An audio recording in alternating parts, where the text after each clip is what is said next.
Now welcome to another edition of News from Naboo with Oversliding Takes. And let's get right to the news.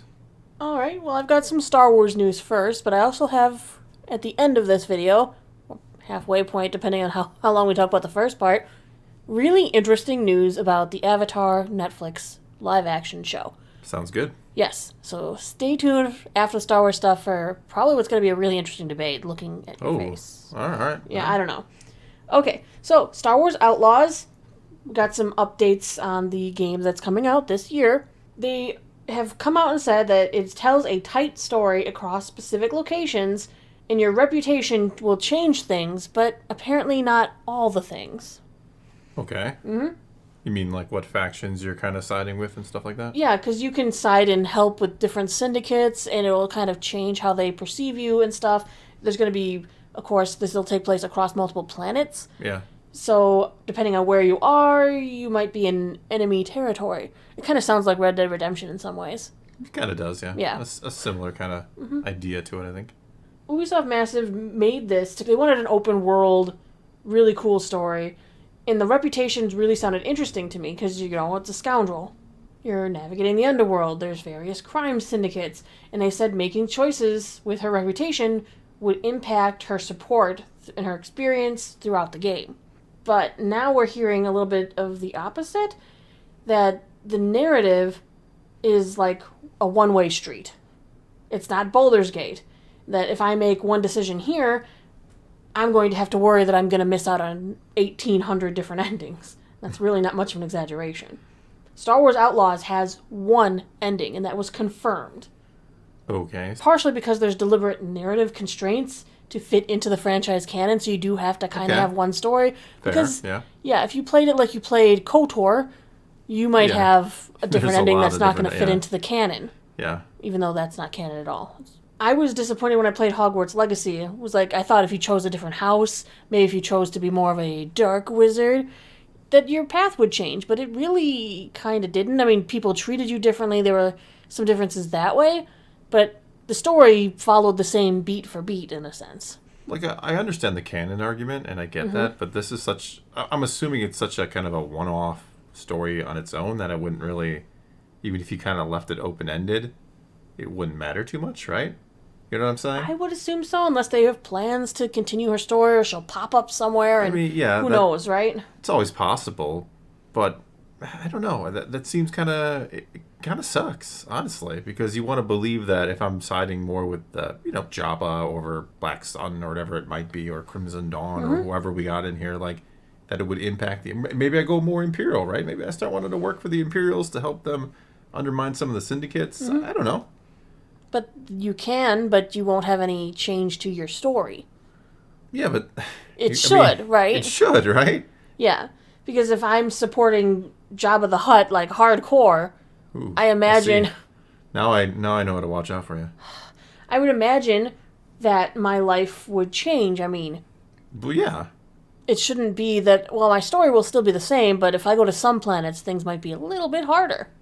Yeah, I just don't know how you get to the same endpoint if you're really taking a very different path. That makes sense? I don't know. I imagine it'll probably feel good when you're playing it, that you won't realize that... Well, yeah, if you wouldn't have told me this, the sad part is I probably would have played through it and never realized that I'm not getting a different ending from if I had made different choices. Wouldn't you want to think about it and go, well, what happens if I would have done this?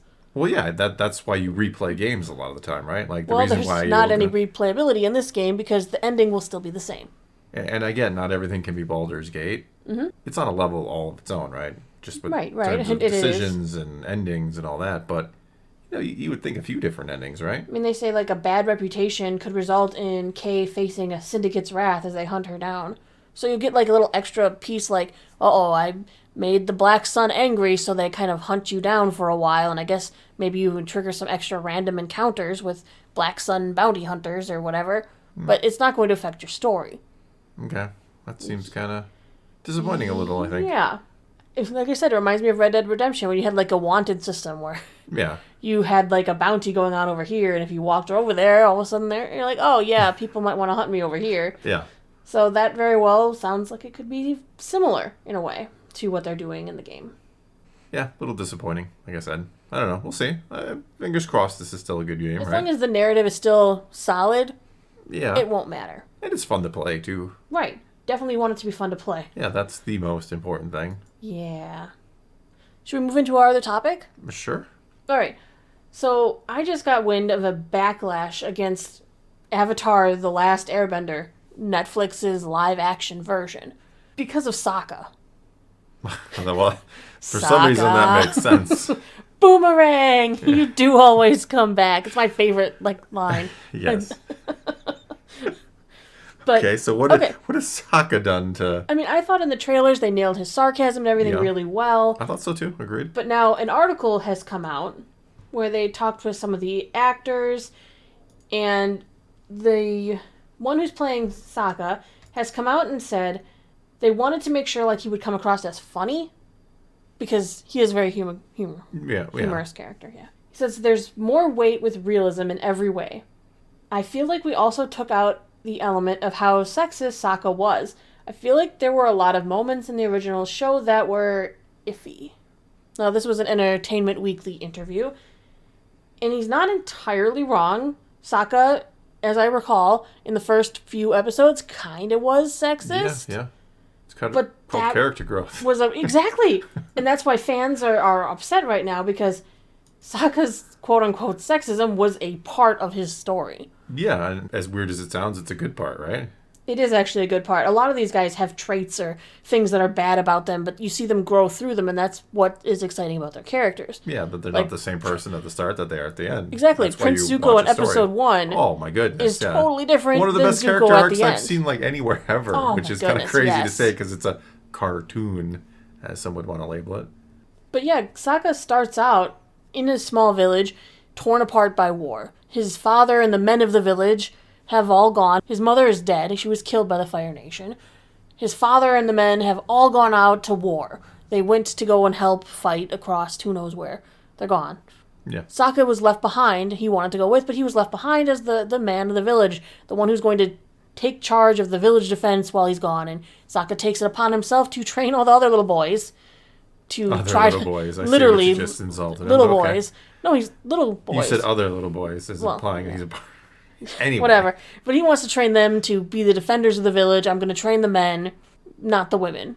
The women are the gatherers. They're they're doing everything they can to hold the village together in their way.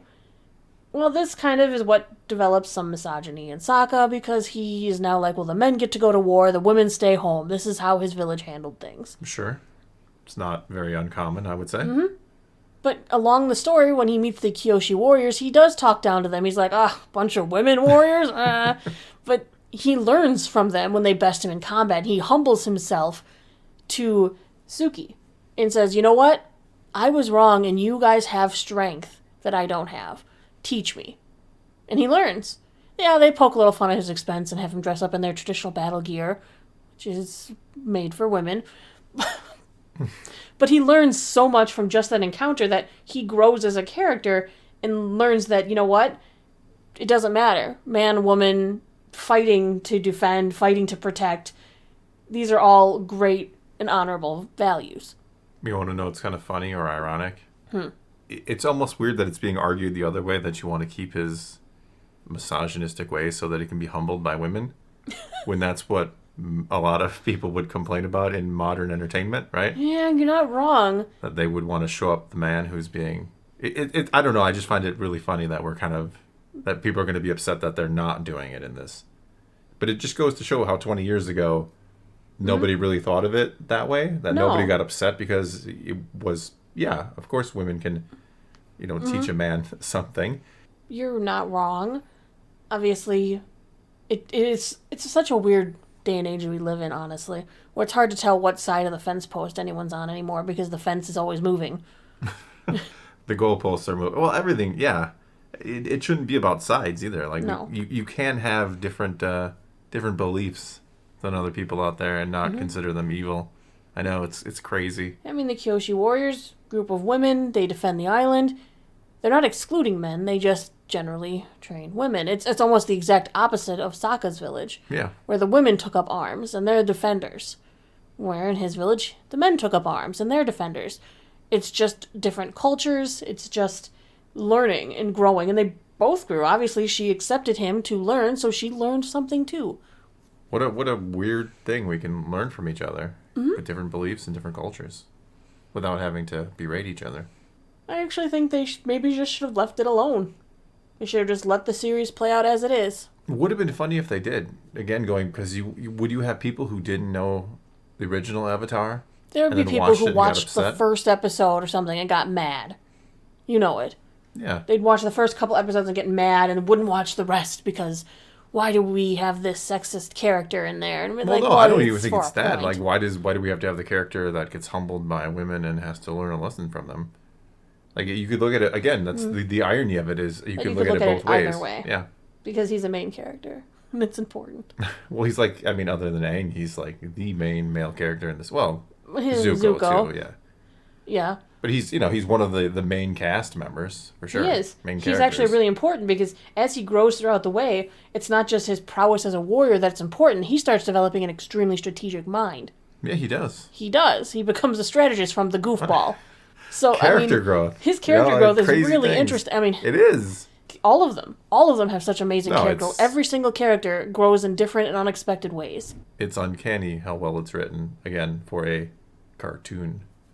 Darn kid shows teaching us morals and lessons and being amazing all at once. Yeah. So amazing that adults could still watch them and learn lessons. Yeah, I obviously watched it as an adult. And yes, you did. I don't know that I learned too many lessons, per se, but I certainly was entertained and could appreciate a truly well-written and just a well-done show all around.